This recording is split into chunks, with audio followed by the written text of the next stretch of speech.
कृषि दर्शन कृषि दर्शन कृषि दर्शन कृषि दर्शन कृषि दर्शन कृषि दर्शन। किसान भाई बहनों को झुमकी बहन का तहे दिल से जोहार और साथ ही साथ गंदरू भाई की तरफ से भी किसान भाइयों को नमस्कार। हमारे इस कार्यक्रम में आप सभी किसान भाई बहनों का स्वागत है। तो झुमकी बहन, कार्यक्रम की शुरुआत करते हैं कृषि समाचार से। बिल्कुल। तो आइए देखते हैं किसान भाइयों कृषि समाचार। नमस्कार, कृषि समाचार में आपका स्वागत है। मैं हूं किरण। आइए देखते हैं आज कृषि समाचार में क्या है खास। नए फल उद्योगों की स्थापना के लिए उपलब्ध है अनुदान की सुविधा। कोहड़ा के बेहतर उत्पादन के लिए लगाए उन्नत प्रभेद CO1। धान कटाई में उपयोगी है सेल्फ प्रोपलेट वर्टिकल कन्वेयर। अब समाचार विस्तार से। राज्य में फलों की खेती की काफी संभावनाएं हैं। राज्य के किसान व्यावसायिक रूप से बड़े पैमाने पर फल उत्पादन करके अच्छी आमदनी प्राप्त कर सकते हैं। इससे किसान भी आर्थिक रूप से मजबूत होंगे और झारखंड भी फल उत्पादन में आगे बढ़ेगा। इसी उद्देश्य को ध्यान में रखकर झारखंड राज्य बागवानी मिशन नए फल उद्यानों की स्थापना के लिए योजना चला रही है। इस योजना के तहत जो किसान नया फल बाग लगाना चाहते हैं वो परियोजना लागत का अधिकतम 40% अनुदान प्राप्त कर सकते हैं। पत्थर खदान के तालाब नुमा गड्ढे में जमा पानी का उपयोग मछली पालन और सिंचाई के लिए किया जा सकता है। इस काम को अनगढ़ा के कई गांवों के KGVK ने सच कर दिखाया है। पुरना पानी गांव में पत्थर खदान के गड्ढे में जमा पानी में मछली पालन किया जा रहा है, जबकि सिंगरसराय में पत्थर खुदाई के बाद बने गड्ढे में जमा पानी का उपयोग ड्रिप इरिगेशन के द्वारा सिंचाई के लिए किया जा रहा है। जो किसान इंटीग्रेटेड फार्मिंग का प्रशिक्षण लेना चाहते हैं वो अपने जिले के कृषि विज्ञान केंद्र से संपर्क कर सकते हैं। इसके अलावे कृषि विज्ञान केंद्र चतरा से भी निःशुल्क प्रशिक्षण प्राप्त किया जा सकता है। इंटीग्रेटेड फार्मिंग यानी समन्वित खेती में कई फसलों की खेती और कई कृषि सहयोगी कार्य शामिल होते हैं, जैसे अनाज, सब्जी, फल और औषधीय फसलों की खेती के साथ साथ मछली पालन, बतख पालन, मुर्गी पालन और गौ पालन के कई कार्य शामिल होते हैं। ये सभी कार्य एक ही जगह एक निश्चित भूभाग में होता है और इसके लिए प्रबंधन की जानकारी और प्रशिक्षण काफी मददगार साबित होता है। इंटीग्रेटेड फार्मिंग सिस्टम का प्रशिक्षण मुख्य रूप से सभी जिले में स्थापित कृषि विज्ञान केंद्र में निःशुल्क होता है और मैं एज ए कार्यक्रम समन्वयक कृषि विज्ञान केंद्र चतरा राज्य के किसी भी क्षेत्र के किसान अगर इस प्रशिक्षण को प्राप्त करना चाहते हैं तो मैं उनको निःशुल्क यहाँ पर प्रशिक्षण की व्यवस्था कर सकता हूँ। केवल उनको आने जाने का अपना भाड़ा किराया देना पड़ेगा। जो किसान लतेदार सब्जी फसल कोहड़ा की आगाद खेती करना चाहते हैं वो दिसंबर से जनवरी तक बुआई का काम संपन्न कर दे। इस फसल के बेहतर उत्पादन के लिए CO1, CO2, अर्का चंदन या अर्का सूर्यमुखी नामक उन्नत प्रभेद लगाएं। राज्य के किसान लत्तर वाली सब्जी फसल कोहड़ा की आगाद खेती के लिए बलुई दोमट से लेकर मटियार दोमट तक मिट्टी वाले खेत का चयन कर सकते हैं। बुआई में प्रति थाला 3 से 5 पुष्ट बीज सीधे बोएं, जिनके बीच 2.5 से 3 मीटर की दूरी हो। अच्छी उपज के लिए CO1, CO2, अर्का चंदन या अर्का सूर्यमुखी लगाएं। इनकी उत्पादन क्षमता 200 से 250 क्विंटल प्रति हेक्टेयर है। सेल्फ प्रोपलेट वर्टिकल कन्वेयर एक ऐसा कृषि यंत्र है जो गेहूं और धान दोनों फसलों की कटाई में काम आता है। अभी धान की कटाई के लिए किसान भाई इस यंत्र का उपयोग कर सकते हैं। इसकी कार्य क्षमता 1.5 क्विंटल प्रतिदिन है। आइए जानते हैं आज के लिए क्या है कृषि विशेषज्ञ की सलाह। टमाटर फसल में फल छेदक कीड़ों के नियंत्रण के लिए खेत में पक्षियों को बैठने का अड्डा बनाएं। खराब हुए फलों को तोड़कर जमीन में गाड़ दें। साथ ही टमाटर के खेत में प्रति एकड़ 2 से 3 फेरोमोन ट्रैप लगाएं। और अब एक नजर राज्य के 5 प्रमुख शहरों के मौसम के मिजाज पर। आज राज्य के 5 प्रमुख नगरों के अधिकतम और न्यूनतम तापमान कुछ इस प्रकार दर्ज किए गए। रांची का अधिकतम तापमान 25 डिग्री सेल्सियस और न्यूनतम 11 डिग्री सेल्सियस। जमशेदपुर का अधिकतम तापमान 28 डिग्री सेल्सियस और न्यूनतम 12 डिग्री सेल्सियस। मेदिनीनगर का अधिकतम तापमान 28 डिग्री सेल्सियस और न्यूनतम 11 डिग्री सेल्सियस। देवघर का अधिकतम तापमान 27 डिग्री सेल्सियस और न्यूनतम 15 डिग्री सेल्सियस। वहीं धनबाद का अधिकतम तापमान 29 डिग्री सेल्सियस और न्यूनतम 15 डिग्री सेल्सियस दर्ज किया गया।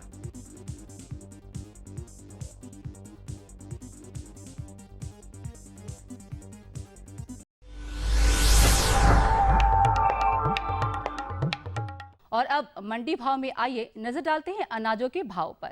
आज कृषि उत्पाद बाजार समिति पंडरा रांची में विभिन्न खाद्यान्नों के थोक भाव कुछ इस प्रकार दर्ज किए गए। चावल मोटा 2350 रुपए से 2450 रुपए, चावल मध्यम 2550 रुपए से 2650 रुपए, चावल उत्तम 3800 रुपए से 4200 रुपए, गेहूं 1600 रुपए से 1750 रुपए, चना 3300 रुपए से 3500 रुपए, दाल अरहर 6700 रुपए से 7000 रुपए, दाल मसूर 5700 रुपए से 6000 रुपए, दाल चना 3700 रुपए से 4100 रुपए, सरसों तेल 8500 रुपए से 9500 रुपए, चीनी 3400 रुपए से 3500 रुपए, आलू 1750 रुपए से 2150 रुपए और प्याज 1550 रुपए से 1950 रुपए प्रति क्विंटल रहा। कृषि समाचार में आज इतना ही। अगले दिन अगले अंक में फिर मुलाकात होगी कुछ ताजा तरीन खबरों के साथ। तब तक के लिए दीजिए इजाजत। नमस्कार, जोहार। कृषि समाचार के अंतर्गत अपनी जानकारी ली मंडी के भाव के बारे में, मौसम के मिजाज के बारे में और तरह तरह की खेती बाड़ी के बारे में। लेकिन अब वक्त हो चला है एक छोटे से विराम का, कहीं जाइएगा नहीं। ये लो और बताओ। बस। अरे ये क्या भैया जी, बस इतनी सी रासायनिक खाद? किसानी छोड़ रहे हो क्या? किसानी नहीं, नादानी छोड़ रहे हैं। मिट्टी की जांच कराई है। अब तो लालाजी जितनी जरूरत है उतने ही उर्वरक खेत में डालेंगे। हाँ, किसान भाई आज ही अपने जिले की नजदीकी भूमि परीक्षण प्रयोगशाला में मिट्टी की जांच जरूर करवाएं और मिट्टी में पोषक तत्व, नमी व पौधे के विकास को देखते हुए केवल जरूरत के अनुसार ही पोषक तत्व डालें। और हाँ, मिट्टी में गंधक, जस्ता, बोरोन जैसे सूक्ष्म पोषक तत्वों का पता लगाना भी न भूलें। उर्वरक और जैविक खाद के सही उपयोग से भूमि का उपजाऊपन बनाए रखें, उत्पादकता बढ़ाएं, खर्चा घटाएं और बहुमूल्य विदेशी मुद्रा बचाने में भी सहयोग दें। और हाँ, धीमी गति से नाइट्रोजन उपलब्ध कराने वाले उर्वरकों जैसे नीम लेपित यूरिया को प्राथमिकता दें और यूरिया का पत्तों पर छिड़काव करें। अरे वाह, तू तो सचमुच समझदार हो गया रे। अधिक जानकारी के लिए संपर्क करें जिला कृषि अधिकारी या किसान कॉल सेंटर। क्या करूं? हाँ, मैं ऐसे ही करूंगा। हाँ, अच्छा, मैं जा रहा हूँ। अच्छा, जी जी जी, हाँ, जी जी जी।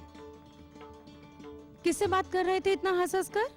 किसान कॉल सेंटर, विशेषज्ञ से खेती के बारे में सलाह ले रहा था। सुबह भी, रात को भी? किसान कॉल सेंटर सुबह 6 बजे से रात को 10 बजे तक खुलता है। रविवार को भी? हाँ भाई, साल के 365 दिन खुलता है। और इतना फोन का बिल कौन भरेगा? अरे, किसान कॉल सेंटर की सेवा मुफ्त है। पर तुम ये सब क्यों पूछ रही हो? मैं तो कुछ और ही समझी थी। किसान भाई कृषि संबंधी समस्याओं का अपनी भाषा में तुरंत समाधान पाने के लिए पूरे भारत में किसी भी फोन से राष्ट्रीय हेल्पलाइन नंबर 1800-180-1551 पर संपर्क करें। किसानों का दोस्त किसान कॉल सेंटर। विराम के बाद एक बार फिर से तमाम किसान भाइयों का स्वागत है। तो झुमकी बहन, अब बताइए क्या हाल चाल है? अजी, जानकारी का पिटारा खोलिए। देखिए, हमारे किसान भाई बहन इंतजार कर रहे हैं। भाई, हाल चाल भी तो बताइए। बिल्कुल ठीक है। और हमारे किसान भाइयों का भी हाल चाल बिल्कुल ठीक है। लेकिन चलिए किसान भाइयों, अब हम जानकारी का सिलसिला शुरू करते हैं। आज हम आपको जानकारी देने जा रहे हैं सब्जी की खेती के बारे में। किसान भाइयों, अगर आपने लत्तेदार सब्जी की खेती कर रखी है या करने वाले हैं तो उसमें कई तरह के रोग भी लग जाते हैं। झुमकी बहन, हाँ, बिल्कुल सही कहा आपने। तो इन रोगों का निदान कैसे किया जाए, उसका बचाव कैसे किया जाए, इस पर आज हम बात करेंगे। किसान भाइयों, आज हम आपको बताएंगे कुछ विशेष लत्तेदार सब्जियों के बारे में। जो भी हमारे किसान भाई अपने खेतों में लत्तेदार सब्जियां लगाए हैं, उनको हम बताएंगे उनमें कौन कौन से कीट लगते हैं, उनके लक्षण क्या और उनके बचाव कैसे हैं, और इसकी विशेष और अधिक से अच्छी जानकारी देंगे हमारे विशेषज्ञ डॉक्टर जयपाल सिंह चौधरी सर। तो डॉक्टर साहब, हम अपने किसान भाइयों को बताना चाहेंगे कि कौन कौन से कीट हैं जो लत्तेदार सब्जियों में अमूमन तौर पर लगते हैं। जैसे हम बात कर रहे हैं लत्तरदार सब्जियां, जितनी भी लत्तरदार सब्जियां हैं उसमें हम मुख्य रूप से जो कीट लगते हैं उसमें हम देखते हैं कि कई बार किसान भाई देखते हैं कि जब उनका फूल आना शुरू होता है और फूल झड़ने लगता है, उस झड़े हुए फूल को हम देखते हैं कि अगर उसका ऊपर वाली पंखुड़ी मुरझाई हुई है तो उस पंखुड़ी को किसान भाई आप खोल करके देखें, उसमें एक काले रंग का बहुत छोटा सा कीट आपको दौड़ता हुआ दिखाई देगा, जिसको हम थ्रिप्स बोलते हैं। यह कीट क्या करता है, अंदर से आपको रस चूस लेता है पूरा पंखुड़ी का, उसकी वजह से आपकी पंखुड़ियाँ सूखने लगती हैं और सूख करके गिर जाती हैं, जिससे आपकी फली नहीं बन पाती है, जो भी लत्तरदार सब्जियों में एक आम समस्या है। दूसरा, जब भी हम लत्तरदार सब्जियां बुआई करते हैं तो जहाँ से बढ़वार होती है और पत्तियां और भी रहती हैं तो वहाँ पे उसके नीचे हम देखते हैं कि मधुआ कीट, जिस मधुआ कीट है जिसको आप लाही बोलते हैं, ये काफ़ी पूरा रंग ऊपर लग जाता है, जिससे उसकी बढ़वार रुक जाती है और आपको उपज नहीं मिलती है। लाही भी एक मुख्य रूप से जो दूसरा कीट है जो लगता है, ये आपको जैसे ही बुआई करते हैं उसके कुछ दिन बाद में शुरू हो जाता है। फिर इसके बाद में हम देखते हैं कि जो भी आपने बरसात में बुआई की थी या अब बुआई कर रहे हैं उसमें जो फलियां आपकी लग रही हैं, लत्तरदार सब्जियों की जितने भी फलियां या फल लगते हैं उसमें एक कीट छेद कर देता है और उस छेद किए हुए की फलियां आपके उपभोग के लायक नहीं रहती हैं और पूरी फसल में जहाँ जहाँ देखते हैं उन फलियों में छेद किया हुआ फल छेदक, जो फली छेदक है वो कीट लगा हुआ रहता है। इसके साथ में हम देखते हैं कि कई बार अगर आप आरंभिक अवस्था में भी देखते हैं, बाद में भी देखते हैं, जो पत्तियां आगे की बढ़ती रहती हैं उनको एक पिल्लू, जो आपका हरे रंग का पिल्लू रहता है, वो पूरा खाता रहता है। इसको हम स्पोडोप्टेरा, और दूसरा आपका जो इसमें हेलिकोर्पा भी हो सकता है, ये कीट लगता है और पूरा जो जहाँ से बढ़वार होती है उसको खाते रहते हैं और इसके साथ खाने से आपका जो पूरा जो लत्तर है वो पूरी ऊपर से सूख, जहाँ से काट दिया वहाँ से ऊपर से सूख जाती है। तो यह मुख्य रूप से ये लत्तरदार सब्जियों में कीट लगते हैं। तो डॉक्टर साहब, हमारे किसान भाई ये कैसे जानेंगे या कौन से लक्षण है जिस तरह से वो जानेंगे कि उनके फसल में कीट लग गए हैं? जैसे कि बात बता रहा था कि पहला थ्रिप्स है।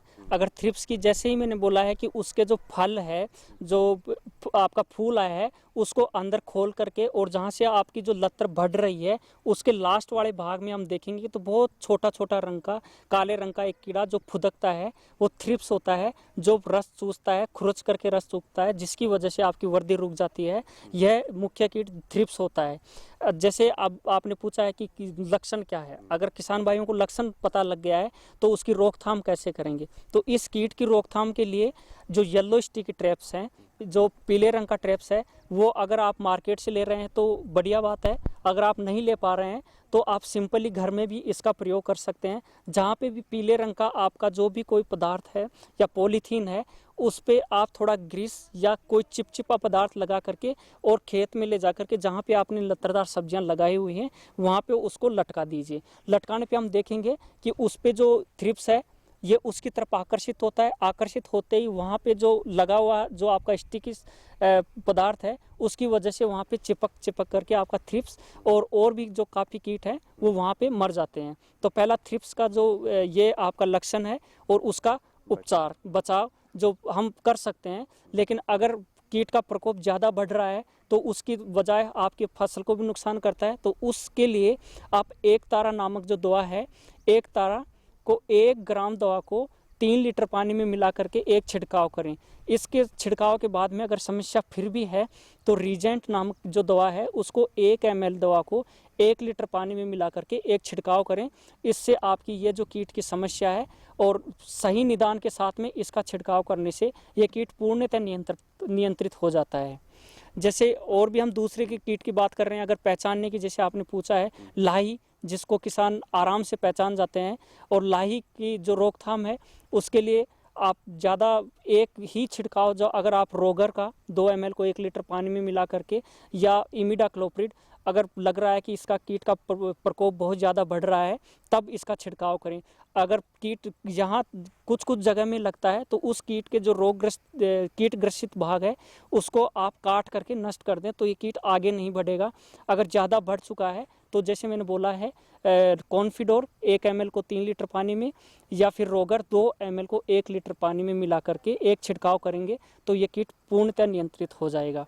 और मुख्य समस्या जो हम लत्तरदार सब्जियों में देखते हैं, जैसे एक मैंने बात बताई थी कि अगर आपकी जो कई बार किसान चिंतित रहते हैं कि लत्तेदार सब्जियों में जो नीचे की पत्तियां हैं उनको काट काट करके आपका पिल्लू जो है खा जा रहा है और दूसरे काफ़ी कीट खा जा रहे हैं, तो इसमें किसान भाइयों को ज़्यादा चिंतित अर्ली अवस्था में होने की ज़रूरत नहीं है। अगर पहले आ रहा है तो आप वैसे हाथ से तोड़ करके भी जो कीट है उनको नष्ट कर सकते हैं।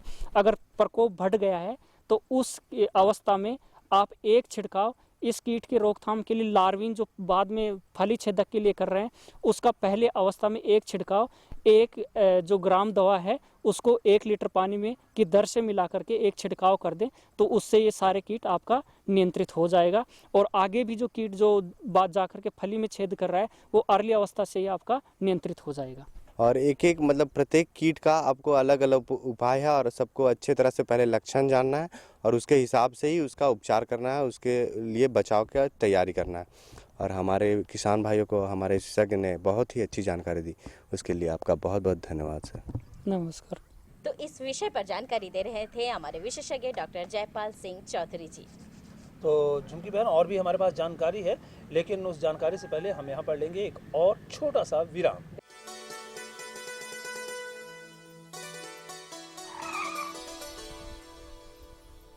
1 लीटर में 90 किलोमीटर का माइलेज है।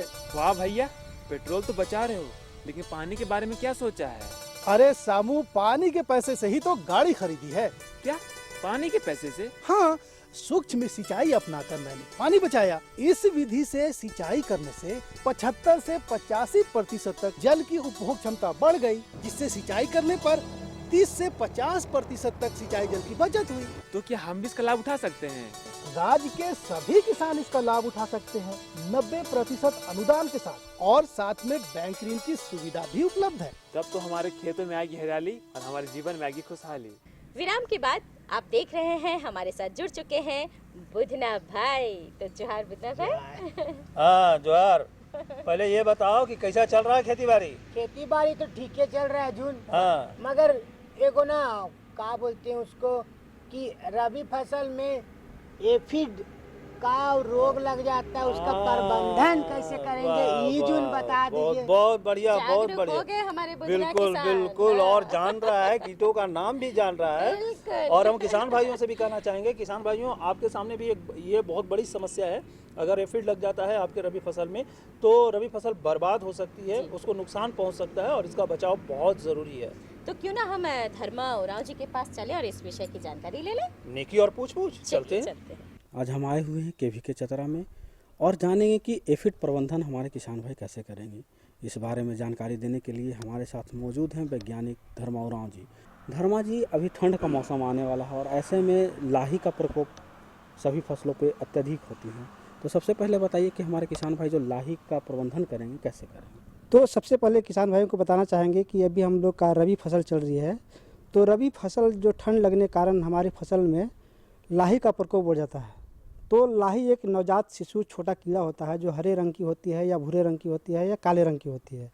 ये कीड़े समूह में होती है और एक ग्रुप में रहती है, तो यदि हमारे फसल में लग जाती है तो पूरे फसल को नष्ट कर देती है या पत्ता को पूरा चाट जाती है, उसका रस चूस लेती है, जिसके कारण पौधा आपको कमज़ोर हो जाती है, जिसके चलते पौधा में आपको वृद्धि नहीं हो पाती है, पौधा मर जाती है। तो हमारे किसान भाई तो लाही देखते ही रहते हैं, तो सबसे ज़्यादा जो होते हैं कौन कौन से पौधे जो प्रमुख हैं उन पे लाही लगती है? तो मुख्य रूप से जो हम लोग सब्जी लगाते हैं खासकर रबी सब मौसम में, तो लाही सबसे ज़्यादा आपको सरसों में लगती है। उसके अलावा हम लोग पत्ता गोभी या फूल गोभी में लगती है, और जितने भी लत्तेदार सब्जी होती है जैसे सेम की सब्जी, सेम खासकर जो सेम के हमारे किसान के लिए बहुत अच्छी सब्जी है, तो सेम में भी आपको लाही लग जाती है, जिसके कारण लाही लगने के कारण क्या होता है कि फसल का उत्पादन कम हो जाता है। तो सबसे पहले किसान भाई जो लाही को अगर पहचान जाते हैं कि ये ठंड के कारण होती है, जैसे ठंड कम होती है जो लाही का प्रकोप बढ़ने लगता है। यदि आपके खेत में फसल में लाही लग जाती है तो ये एक नवजात शिशु कीट होता है और ये हरे रंग की होती है, और फसल का रस जो टहनी कोमल पत्ता होता है उसका रस चूसने के कारण पौधा कमज़ोर हो जाती है। तो हम किसान भाइयों को बताना चाहेंगे कि लाही का प्रकोप जो आपके फसल में हो जाती है, जैसे कि हमारा फूल गोभी हो गया या बंदा गोभी हो गया या सरसों, तो सबसे पहले किसान भाइयों को हम लोग आग्रह करते हैं कि लाही का प्रकोप होने से किसान भाई सतर्क हो जाए, उसका अपनी फसल को समय समय पर निरीक्षण करते रहें कि उसमें लाही लग रही है कि नहीं। अगर अगर जैसे गोभी वर्गीय फसल में आपको लाही लगी हुई है तो उसलिए किसान भाइयों को हम लोग कहते हैं कि तुरंत उसमें दवा का छिड़काव ना करें। वो पत्ते में ये नीची साइड में रहती है तो पत्ते को तोड़ के भी हम लोग उसको ज़मीन पे गाड़ दें, ताकि लाही की लाखों की संख्या में रहती है जो जिसको उसको मर जाती है। और यदि उसके बावजूद भी अगर लाही का हम लोग प्रकोप नहीं रोक पाते हैं तो किसान भाइयों को बोलते हैं कि आप लोग इसको कोई अपना ज़रूरत के अनुसार से कीटनाशक का छिड़काव कर सकते हैं। जैसे कि हम लोग किसान भाइयों को कहते हैं कि सबसे पहले आप लोग घरेलू दवा का प्रयोग कीजिए, या नीम से बना युक्त नीम का दवा का प्रयोग कीजिए, या कोई रासायनिक कीटनाशक है उनका प्रयोग कीजिए। तो इसके लिए बहुत सा आपका दवा आती है, जैसे आपका कॉन्फिडोर एक दवा आती है जिसको हम लोग बोलते हैं इमिडाक्लोप्रिड भी बोलते हैं। उसको 1 ml लीटर पानी में करके अगर छिड़काव कर दिया जाए तो आपको लाही से प्रकोप कम हो जाती है। लेकिन जब हम लत्तेदार सब्जी में आते हैं तो सीम के जो फूल रहते हैं उस पर लाही गिरती है, तो उसका रोकथाम हमारे किसान भाई। तो सबसे पहले बड़ी बात होती है कि सीम हमारे लत्तेदार फसल है जो हम लोग इसको झाड़ियों में लगाते हैं और ये ऊंची होती है, तो इसकी रोकथाम के लिए जनरली हम लोग सामान्यतः रासायनिक कीटनाशक का ही प्रयोग करते हैं। तो एक दवा हम लोग नाम जानते हैं रोगर के नाम से, जिसको बोलते हैं मेटासिस्टोक भी बोलते हैं। इसको अगर 2 ml 1 लीटर पानी में घोल के हम लोग उसको मशीन के द्वारा छिड़काव करके लाही का रोकथाम कर सकते हैं। तो ऐसे में मौसम का क्या रहता है उसमें प्रभाव की, जैसे कि कुहासा ज़्यादा पड़ता है तब ज़्यादा गिरते हैं, या धूप ज़्यादा रहता है तब ज़्यादा आते हैं? जैसे कि लाही मुख्य रूप से होने का कारण क्या है कि अगर हम लोग समय पे फसल नहीं लगा पाते हैं, लेट फसल लगाते हैं, तो उसमें लाही होने की संभावना होती है। ये ठंड के कारण लाही नहीं होती है, लेकिन जैसे ठंड थोड़ा सा कम हो जाती है तो और जैसे गर्मी आना शुरू हो जाती है, मतलब दिन का तापमान बढ़ना शुरू हो जाता है, तो लाही का प्रकोप आपको बढ़ जाता है। इन सब के अलावा हमारे किसान भाई के खेतों में अगर लाही ज़्यादा मात्रा में आ जाते हैं तो उनका प्रबंधन वो कैसे करेंगे? तो बहुत सारा है इसमें किसान भाई, हम लोग अंतर फसल के रूप में भी इसका हम लोग प्रयोग कर सकते हैं, जिसको हम बोलते हैं इंटरक्रॉप। जैसे कि आप लोग सरसों के साथ में हम लोग लगाते हैं, चना लगा देते हैं, तो लाही का प्रकोप कम हो जाता है। इसी तरह से जैसे भिंडी है, भिंडी के साथ में हम लोग अगर बोदी लगा देते हैं तो चूँकि देखिए भिंडी में भी क्या है कि अगर भिंडी हम लोग का पीला हो जाता है, जो ये एफिड के कारण ही पीला होता है, जिसको हम लोग येलो वेन मोजाइक बोलते हैं। तो इसके चलते हमारे भिंडी का जो फल होता है वो आपको पीला हो जाता है, जिसके बाज़ार में उसका मूल्य नहीं मिल पाती है। यदि किसान भाई अगर भिंडी अगर 5 लाइन लगाए हैं और 1 लाइन अगर बोदी लगा दें, जिसको हम लोग काउपी बोलते हैं, तो इससे क्या होता है कि एक फसल आपको सुरक्षित रहती है और आपका भिंडी अच्छी हो जाती है। एक फसल में कीड़े चले जाते हैं, दूसरे फसल में आपका कीड़ा मत नहीं लगती है। तो इस तरह से भी हम लोग रोकथाम कर सकते हैं, अन्यथा कीटनाशक दवा का ही हम लोग प्रयोग करके साधारणतः इसका रोकथाम करते हैं। हमारे किसान भाई और जानना चाहेंगे कि कम से कम उनके खेतों में लाही लगे, इसके लिए वो प्राथमिक उपचार। तो किसान भाइयों के लिए सबसे अहम बात है कि कम से कम खेतों में लाही लगे। इसके लिए सबसे बड़ी बात होती है कि हम लोग का जो लगाने का जो समय होती है, जो उससे उपयुक्त समय के बीच में ही लगाएं। अगर अगैती फसल लगाते हैं तो उसमें लाही लगने की संभावना बहुत कम हो जाती है। अगर पिछेती फसल हम लोग लगाते हैं तो उसमें लाही लगने की संभावना बढ़ जाती है। तो किसान भाइयों से हम लोग कहेंगे कि जो भी अगर लगाते हैं रबी फसल में और लाही से बचाव करना है, खासकर सरसों हुआ या गोभी करना है, तो उसको आपको कम से कम 15 अक्टूबर से लेके दूसरी वीक ऑफ दूसरा सप्ताह नवंबर तक लगा सकते हैं, ताकि ठंड से पहले आपका फसल तैयार हो जाए और उसमें लाही का प्रकोप कम से कम हो। डॉक्टर साहब, आप हमारे इस कार्यक्रम में आए और हमारे किसान भाइयों को इतनी अच्छी जानकारी दी, इसके लिए आपका बहुत बहुत धन्यवाद। धन्यवाद, आपको भी धन्यवाद। अब खुश जानकारी मिल गई ना? हमारे विशेषज्ञ महोदय ने जो बतलाया वो सब बात याद है ना? याद है जून, उसको क्या बोलते हैं, अमल भी करेंगे। और दूसरों को भी बताना, ठीक है? तो चलिए बुधना चलते हैं रेलगाड़ी में, पूना चलते हैं। चलिए। भारतीय मौसम विभाग पुणे से प्राप्त आज का मौसम पूर्वानुमान इस प्रकार है। आसमान साफ रहेगा, हवा उत्तर दिशा से पश्चिम की ओर करीब 6 किलोमीटर प्रति घंटा की गति से चलेगी। आज का अधिकतम तापमान 30 डिग्री सेल्सियस और न्यूनतम 16 डिग्री सेल्सियस रहने की संभावना है। अब मौसम पूर्वानुमान पर आधारित कृषि सलाह। वैसे खेतों में जहां धान फसल 15 दिनों के अंदर काटने लायक हो तथा खेत में पर्याप्त नमी हो, तो विभिन्न रबी फसलों के बुआई यथाशीघ्र करें। जो किसान असिंचित गेहूं लगाना चाहते हैं वो 50 किलो बीज प्रति एकड़ की दर से लगाएं। जो किसान तीसरी फसल लगाना चाहते हैं वो बुआई में 7 से 8 किलो बीज प्रति एकड़ की दर से उपयोग करें। तो किसान भाइयों, अभी जानकारी ले रहे थे और ये छोटी जानकारी थी लेकिन बहुत ही महत्वपूर्ण जानकारी थी। और झुमकी बहन, अब हमें लगता है कि हमारे कार्यक्रम का समय शेष होने वाला है। बिल्कुल। तो अब हमें अपने किसान भाइयों से विदा लेना चाहिए, लेकिन उससे पहले हम अपना पता बता दें अपने किसान भाइयों को। फटाफट कागज और कलम उठाइए और हमारा पता नोट कीजिए। हमारा पता है कार्यक्रम कृषि दर्शन, कृषि प्रकोष्ठ द्वारा केंद्र निदेशक, दूरदर्शन केंद्र, रातू रोड, रांची। पिन संख्या है 834-001। तो हमें रहेगा आपके खतों का बेसब्री से इंतजार। तो किसान भाइयों, इसी के साथ हम सबों को दीजिए अनुमति। नमस्कार।